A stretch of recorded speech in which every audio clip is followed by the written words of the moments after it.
दोस्तों नमस्कार। लगता है आने वाले दिनों में हिंदुस्तान में भ्रष्टाचार पे रोक लगाने के सभी कदम बेकार हो जाएंगे।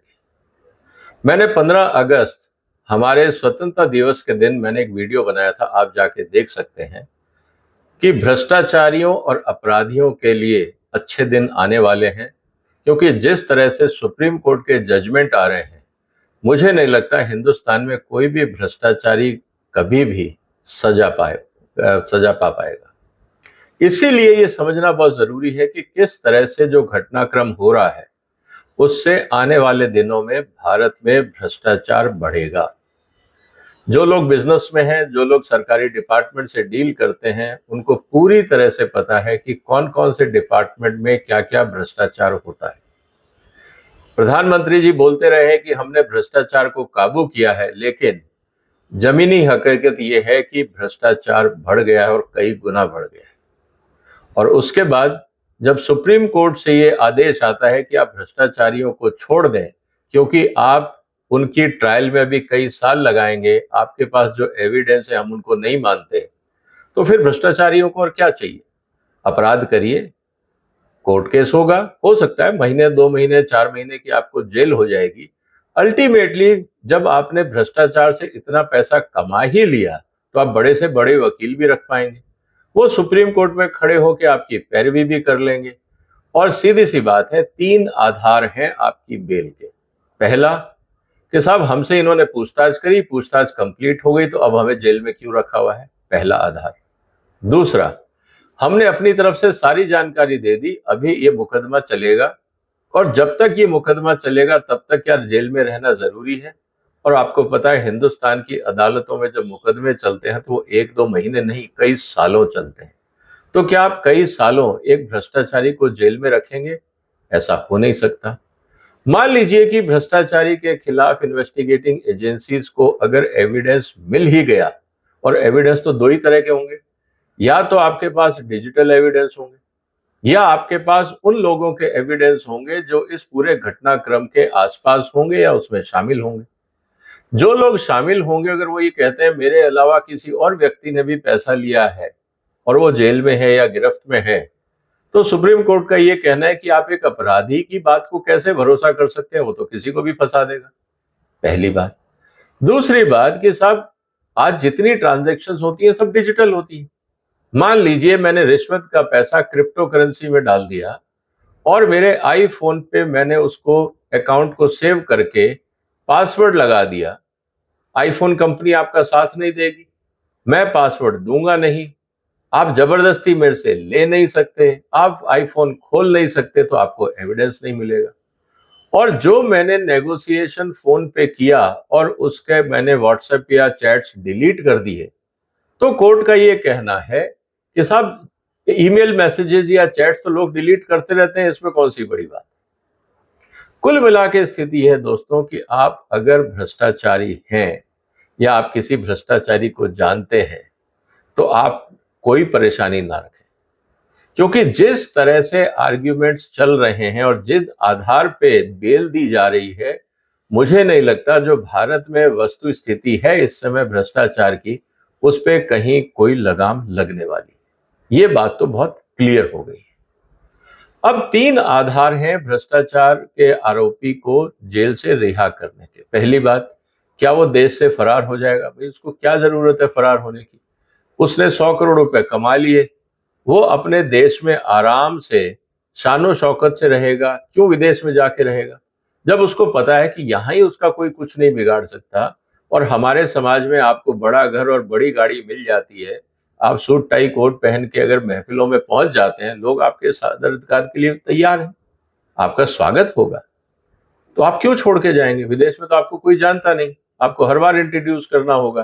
तो यहाँ तो आपको पूरा सम्मान मिलेगा क्योंकि आपके पास मोटी रकम है, स्पॉन्सर्स भी उस नजर पे रखेंगे। बाकी जो है इवेंट ऑर्गेनाइजर्स, वो भी इस उम्मीद में होंगे कि शायद जो 100 करोड़ आपने कमाए हैं, कोई थोड़ा बहुत हमारे पे भी उपकार हो जाए, कुछ छींटे हमारे पे भी पड़ जाए, तो हमारा भी भला हो जाए। तो वो तो आपको मना करेंगे नहीं, वो तो बकायदा स्वागत करेंगे। अब रही बात परिवार की और समाज की, तो सब समाज को कौन पूछता है? समाज में तो आप कह सकते हैं, देखिए मेरे पास बड़ी गाड़ी है, मेरे पास बड़ा घर है, मेरे बच्चे विदेश में पढ़ते हैं, मेरे पास सब कुछ है।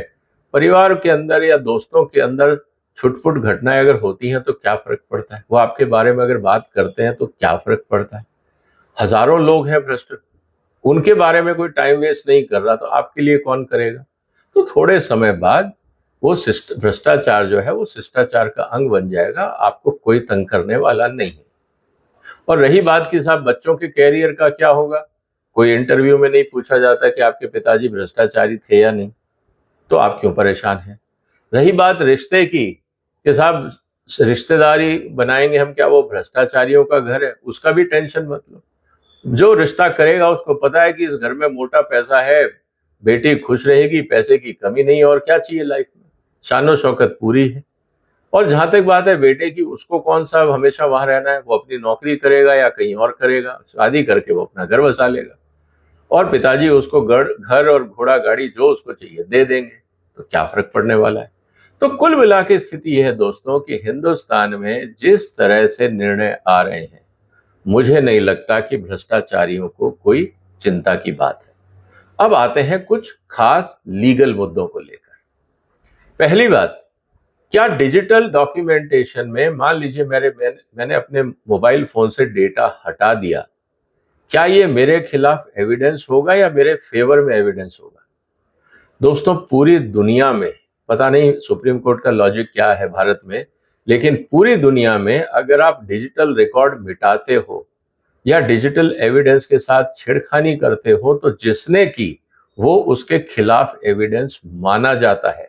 जैसा इस केस में ईडी ने भी कहा कि कविता ने अपने फोन को फॉर्मेटिंग करी और इससे सारे एविडेंस मिटाने का प्रयास किया, तो कोर्ट का ये कहना कि साहब हर आदमी मोबाइल फोन फॉर्मेटिंग करता है, ये कौन सी बड़ी बात होगी?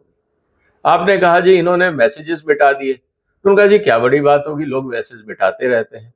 फिर मुद्दा इस बात को लेकर आता है कि साहब अगर मैसेज मिटाए ही जा रहे हैं, तो उन्होंने कहा कि साहब दूसरे लोग आपने जिनको मैसेज भेजा है उनके फोन पे पता लग रहा है कि कविता ने मैसेज भेजा है। तो सवाल ये आता है कि सर वो भी तो एक्यूज्ड है, आप अक्यूज्ड की बातों पे कैसे भरोसा कर सकते हो? इसका मतलब ये है दोस्तों, कुल मिला के अगर आपके पास बहुत सारे एविडेंसेस और आपको लगता है कि आपका केस लंबा चलेगा, आपको जमानत मिल जाएगी। आपने डिजिटल डेटा को हेरफेर करके मिटा दिया, फोन फेंक दिया, डिलीट कर दिया, सब कुछ कर दिया, आपको घबराने की जरूरत नहीं है, क्योंकि हिंदुस्तान में जिसने डिजिटल डेटा मिटाया उसको एक्यूज नहीं माना जा रहा है। इन्वेस्टिगेटिंग एजेंसीज को कहा जा रहा है कि आप एविडेंस ढूंढ के लाइए। और मुझे एक बात बताइए दोस्तों, आज कोई क्या ईमेल लिख के रिश्वत मांगता है? बताइए आप मेरे को। या आपको मैं चिट्ठी भेजूंगा हैंड रिटन, जिससे प्रूफ आप करेंगे कि देखिए इनके हाथ की लिखी हुई चिट्ठी मिली? सारा काम डिजिटल हो रहा है, और डिजिटल एविडेंस को ही अगर लोग अपराधी मिटा रहे हैं और आप उसको गैर कानूनी नहीं मान रहे हैं या अपराधी को आप कटघरे में नहीं रख रहे हैं, ये कहना कि डिजिटल डेटा तो कोई भी मिटाता रहता है, मुझे लगता है कि भारत में जिस तरह से न्याय प्रणाली चल रही है उसके पीछे आने वाले दिनों में बहुत गंभीर परिणाम होने वाले हैं।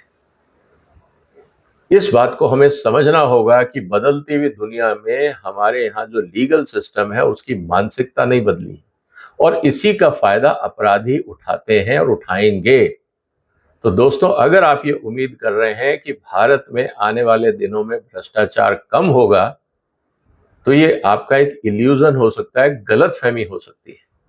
क्योंकि भ्रष्टाचारी को पता है कि 100 करोड़ कमाऊंगा, 500 करोड़ कमाऊंगा, 10 करोड़ कमाऊंगा, जितने भी कमाऊंगा 2-4-5 महीने जेल रहूंगा। जो इन्वेस्टिगेटिंग एजेंसीज है वो अपनी पूछताछ पूरी कर लेंगी, मैं कोर्ट जाऊंगा कि साहब मेरी पूछताछ पूरी हो गई है, मुझे घर जाने दिया जाए। एविडेंस उनका काम है ढूंढना, मैं क्यों दूं? मैंने तो अपना सारा फोन फॉर्मेट कर दिया, डिजिटल पेमेंट ली, साइबर क्राइम के माध्यम से या क्रिप्टो करेंसी में मैंने अपना पैसा शिफ्ट कर दिया। कोई जरूरी है मैं जमीन खरीदूं और मकान खरीदूं? क्रिप्टो करेंसी में रिटर्न अच्छा मिलता है, सारा रिश्वत का पैसा क्रिप्टो करेंसी में। क्रिप्टो करेंसी ना आरबीआई के चक्कर में आती है ना सेबी के। मजे से आप पैसे कमाइए, दुनिया में आपको कहीं जाने की जरूरत नहीं है, फॉरेन अकाउंट खोलने की जरूरत नहीं है, क्रिप्टो करेंसी अकाउंट खोलिए, आईफोन में सेव करिए, पासवर्ड रखिए, आपका कोई कुछ नहीं बिगाड़ सकता। जब तक कोर्ट की कार्रवाई होगी तब तक आपकी जिंदगी मजे से चल रही होगी, और जब बुढ़ापा आ जाएगा मेडिकल ग्राउंड पे आपको वैसे ही बेल मिल जाएगी, तो आप क्यों घबरा रहे? तो दोस्तों, भ्रष्टाचारी और अपराधियों के अच्छे दिन आ गए हैं। अब सोचिए आपका क्या होगा। अब मुझे भ्रष्टाचार के मामले में कोर्ट से हमें कोई उम्मीद है, अब मुझे वो तो नहीं रही। और इसलिए अब क्या होगा, जब लगातार सुप्रीम कोर्ट इस तरह से अगर बेल देता है तो हाई कोर्ट और जो ट्रायल कोर्ट है उनका भी मनोबल टूटेगा। वो भी कहेंगे कि साहब, सुप्रीम कोर्ट ने कहा है कि ये 6 चीजें देख लीजिए, आपने नहीं देखा, हम भी बेल दे देते। हम क्यों इस केस को सस्पेक्ट की नजर से आगे बढ़ाएं? हम क्यों भ्रष्टाचारियों को समाज से दूर रखें? कोई जरूरत नहीं।